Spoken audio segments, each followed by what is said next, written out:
Selamat datang kembali di channel saya, Timotius Duha, channel yang khusus menyampaikan informasi-informasi seputar skripsi dan pengolahan data penelitian. Pada kesempatan ini, saya akan menyampaikan materi mengenai analisis regresi linear berganda part yang kedua, yang pada kesempatan ini saya akan menyampaikan materi tentang tutorial mencari nilai daripada Y prediksi atau nilai dari persamaan model dari regresi linear berganda. Untuk itu, kepada kita semua yang berkesempatan menyaksikan video ini, saya mengucapkan selamat menyaksikan. Baiklah, kalau Anda menyaksikan video saya mengenai analisis regresi linear berganda part yang pertama, maka data-data di part yang pertama sama dengan data-data yang sekarang di part 2 ini. Jadi kita memang secara sequel atau secara series, sehingga data yang kita pakai dari part pertama, kedua, ketiga, dan keempat itu sama, tidak ada berubah, sehingga goal kita ke depannya itu adalah mendapatkan nilai T hitung dan mendapatkan nilai F hitung. Nah, pada part yang kedua ini goal kita adalah untuk mendapatkan nilai daripada Y prediksi. Untuk itu, saya langsung memberikan tutorial mencari nilainya melalui SPSS, dan selanjutnya kita akan mencoba mencari nilai Y prediksi dengan manual yang memakai rumus. Untuk itu kita kopikan saja datanya. Kita masuk ke SPSS. Oke, kita pastekan saja.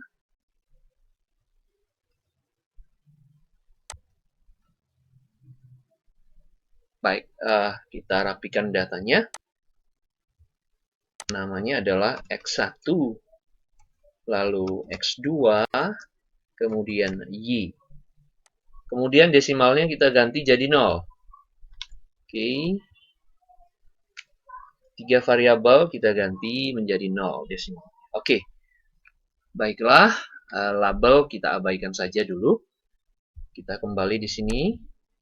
Ya, ini data kita sudah rapi. Setiap kolom ada namanya dan setiap butir datanya itu tidak memiliki angka di belakang koma. Jadi kita langsung saja dengan mengklik Analyze, lalu Regression, kemudian Linear. Selanjutnya X1 dan X2 sebagai variabel bebas, kita pindahkan ke kotak independen. Oke, selanjutnya variabel Y sebagai variabel terikat, kita pindahkan ke kotak dependent. Oke, langsung kita menuju save. Nah, di kotak residual, kita akan memilih and standardize. Tujuannya adalah untuk mendapatkan nilai residu. Nah, kemudian ada yang pilihan atau item predicted values, maka kita juga mengklik and standardize. Ini tujuannya adalah mendapatkan nilai dari Y prediksi. Jadi kalau sudah diklik, yang lainnya diabaikan, kemudian kita pilih continue, dan langsung oke saja.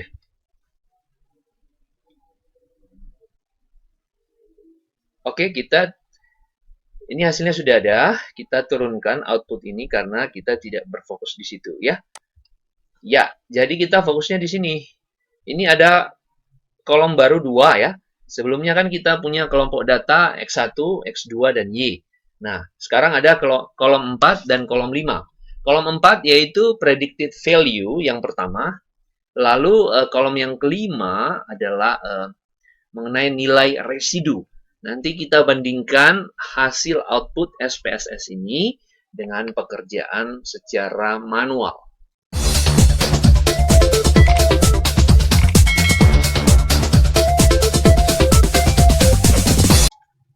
Baiklah, kalau di tutorial sebelumnya, analisis regresi linear berganda part yang pertama, kita telah mendapatkan nilai A sebesar 1,99. Ini ya. Kemudian nilai B1 sebesar 0,68 dan B2 sebesar 0,71. Oke. Nah, data-data ini kita akan pindahkan ke kolom data kita, ya baik nilai A1, baik nilai B1, dan baik nilai B2. Karena ketiga komponen ini atau ketiga nilai ini sangat dibutuhkan di persamaan model. Oke, kita pindahkan ya.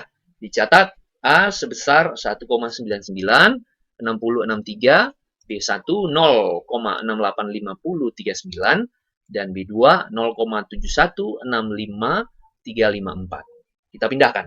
Oke. Baik, ya ini kita sudah memindahkan nilai dari A, B1, dan B2.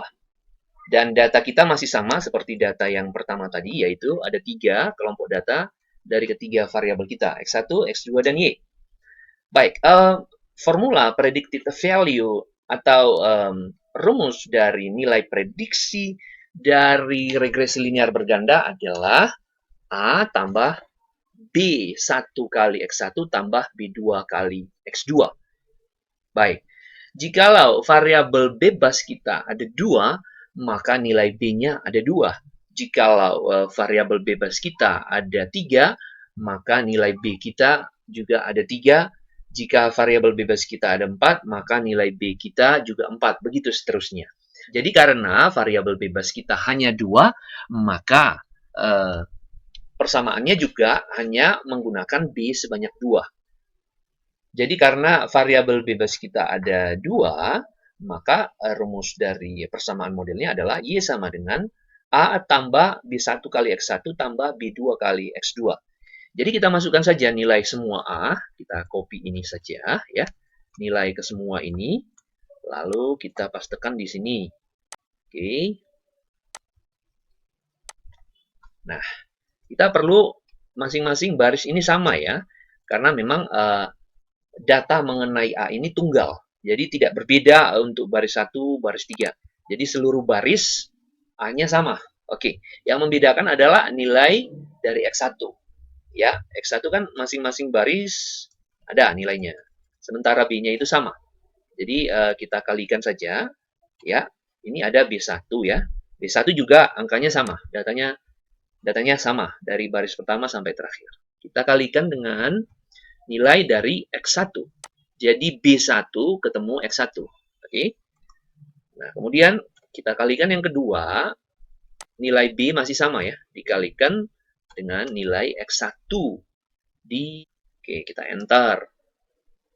Baik. Jadi kita tarik saja biar cepat ya. Oke. Inilah nilai B1 kali X1. Baik, selanjutnya nilai B2 kali X2. Kita lihat nilai B2-nya mengalihkan nilai X2 di baris 1. Selanjutnya, nilai B2 mengalihkan nilai X2 di baris 2. Oke, udah ada nilainya. Kita tarik ke bawah saja ini. Sehingga cepat. Iya, jadi sudah ada hasil dari A, kemudian B1 kali X1 sudah ada, dan B2 kali X2 juga sudah ada. Sekarang kita harus mencari output dari persamaan model kita, yaitu nilai A menambahkan nilai perkalian dari B1 kali X1 dan ditambah dengan hasil perkalian B2 kali X2. Ini outputnya. Kemudian kita ulang lagi. Nilai A menambahkan nilai dari perkalian B1 kali X1 dan menambahkan hasil dari perkalian B2 dan X2. Hasilnya adalah ini. Oke, kita tarik aja ini supaya hasilnya lebih cepat didapatkan. Oke, jadi inilah output dari Y prediksi kita, yaitu model Y sama dengan A tambah B1 X1 tambah B2 kali X2. Oke, inilah hasil secara manual kita. Coba kita bandingkan dengan output SPSS. Oke, jadi saya kopikan aja ini. Ini ya, coba dilihat. Ini kalau Anda melihat ini 66,46850. Jadi jangan nanti heran kalau misalkan ketika kita kopikan, kita pindahkan di Excel, penulisannya berbeda. Tetapi ini ditanda saja. Ini yang kedua 63,63 dan seterusnya, 62,29 dan seterusnya, 65,75 dan seterusnya, 64,38 dan seterusnya, 62,98 dan seterusnya, 65,00 dan seterusnya, 64,35 dan seterusnya, 64,35 dan seterusnya, dan 65,78 dan seterusnya. Jadi ini saya copy ya. Kemudian saya pindahkan ke sini. Yep. Nah, ini kan angkanya sudah berubah, tetapi kita bisa mengganti secara manual ya. Ini tadi 66 ya. Oke. Kemudian ini 63, lalu ini kita ganti manual saja, nggak apa-apa.